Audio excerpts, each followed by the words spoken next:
यकीन है जो उसका बाप कर रहा है वो हमारा हिस्सा ही होगा, और हम उसको शिद्दत से तलाश कर रहे हैं, और हम उसको दावत भी देते हैं आज के प्लेटफॉर्म से, भाई हमारे पास आ जाओ, हमारे पास इज्जत भी होगी, और जो तुम चाह निकलता है जब इसको अपना घर समझे, जब इसको कारोबारियों के हाथ में दोगे तो वो फिर छोटी शोहरत और छोटे वक्त में मैक्सिमम एक्सट्रैक्ट करेगा, निकालना चाहेगा, क्योंकि वो इस अवाम में से, आपके हमारे में से नहीं है, वो एक अजूबा है जिसका शौक पैसा है, वो भी कौन सा पैसा, डॉलर, पाउंड, यूरो, येन, रियाल, दिरहम, इसी में वो चबा के खाते हैं, क्योंकि उनको सब्जी खाने से ज्यादा कोई चीज नहीं मिल रही।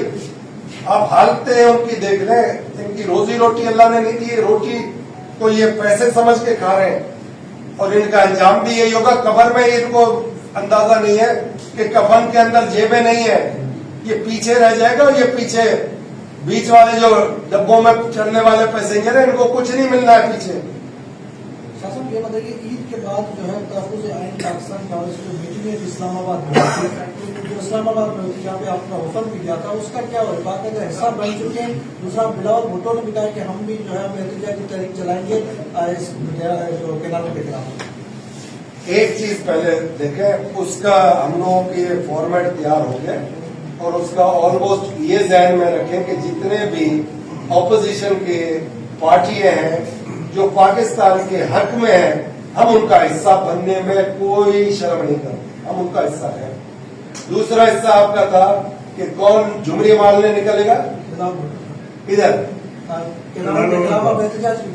तो उसको बोले वो चोरिस्तान वाले किनाल जाके देख ले पहले, और फिर ये जो 90 या कितने 25 जो MNAs को मिल रहे थे 25 करोड़, तो 25 इसने अपने लिए रखे हैं, वो कहाँ खर्चेगा। खैर खैरियत से समझो, ये किनाल जो बन रहे हैं, तो जो इफेक्टिव है उनका सोचे कि ये पैसे लेके क्या अपने ऊपर एक उसने लेबल लगा लिया, आए हमारे साथ ज्वाइन करें, आए हमारे साथ। हम तो संजीदगी से कह रहे हैं कि हमारे साथ आए। हमारे वालिद साहब अल्लाह बख्शे कह गए थे वो एक दिन हमारा हिस्सा होगा, और मुझे यकीन है जो उसका बाप कर रहा है वो हमारा हिस्सा ही होगा, और हम उसको शिद्दत से तलाश करेंगे, और हम उसको दावत भी देते हैं आज के प्लेटफॉर्म से, भाई हमारे पास आ जाओ, हमारे पास इज्जत भी होगी, और जो तुम चाहते हो वो बन भी जाओगे इसी प्लेटफॉर्म से। बाप वाले प्लेटफॉर्म से कुछ नहीं मिलना, पहले वो तो अपना पूरा कर ले शौक, जब तक जिंदा है आप अभी हमारी तरह ही इंतजार फरमाइए कि बोर्ड को टांगे देखो। हम नारा लगाते हैं सिंध खप्पे पाकिस्तान खप्पे, मगर उर्दू में साथ कहते हैं कि सिंध चाहिए पाकिस्तान चाहिए, लाजमी है, ठीक। हमारे सिंधी में खप्पे का मतलब है बेचो। किसी ने कहा था पाकिस्तान खप्पे ठप्पे खप्पे, वो बिक रहा है, समझे। सिंधी में खप्पे का मतलब बेचो, हम बचाने निकले भाई, जो बेचने निकले हम रोकने निकले। पीर साहब ये बताएं, मौजूदा हुकूमत का क्या मुस्तकबिल देख रहे हैं, और बलूचिस्तान के हवाले से आपका क्या है, किस तरह हालात बलूचिस्तान के काबू में लाए जा सकते हैं। मैं पहले दिन से कहता रहा हूँ कि जब तक अवाम के वोटों से आई हुई असेंबली नहीं बनेगी, अवामी नुमाइंदे नहीं आएंगे फैसला साज असेंबली में, तो टेबल पर बैठ के कोई चीज हल हो सकती है ना। मगर ये ऐसी चीज हो गई है कि 25 साल भुट्टी साहब के बाद ये काबू में आ ही नहीं रही, तो बैठ के बात करना मुझे नहीं समझ आ रही कि क्यों अना बना दिया। तो हर चीज का हल है, टेबल पे तो बैठे। नाजायज अगर किसी के साथ होता है, उसका रिएक्शन होता है, तो नाजायज से पहले टेबल पे बैठ के हर चीज जायज कर ले। अगर फेडरेशन को चलाना है, और मजबूत फेडरेशन का मतलब है मजबूत पाकिस्तान।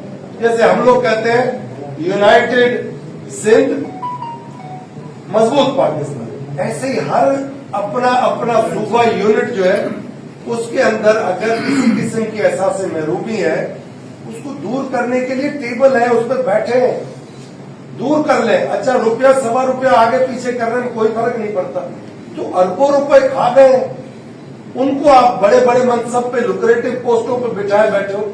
जो सवा बाल्टी मांग रहा है पानी की उसके ऊपर डंडा बरस रहा है, जो सवा रुपया मांग रहा है उस पर भी डंडा बरस रहा है। जो कोयला मांग रहे हैं थोड़ा अपने हिस्से का उस पर डंडा बरस रहा है, जो मार्बल मांग रहे हैं उस पर डंडा बरस रहा है, जो सोने की कान का कह रहे हैं भाई कुछ हिस्सा तो दो सूबे का, उस पर डंडा बरस रहा है। तो फिर कहाँ एंड होगी भाई? कुछ दो कुछ लो पे आओ तो खुदा करे खैर पाकिस्तान मजबूत हो। अगर यही हालात रहे तो आपके दुश्मन के तो वैसे ही जो प्रोग्राम है वो इसको मजबूत पाकिस्तान तो नहीं देखना चाहता। एक दफा आपकी फौज कमजोर हो गई खुदा ना खास्ता तो ये पाकिस्तान के चारों यूनिट्स जो है, जो सूबे हैं, ये बिखर जाएंगे, अल्लाह ना करे। तो बेहतर है कि ये सब जो थिंक कहते हैं थिंक टैंक्स, और सिर्फ टांकियां बची हुई रह गई, थिंक उनकी खत्म हो गई है। तो इन टांकियों को खाली करो, नए थिंक टैंक्स लाओ संजीदा पाकिस्तान की अगर मुस्तकबिल संभालना है। इससे ये टैंकों से अब काम नहीं चलेगा। अच्छा शाह साहब, ये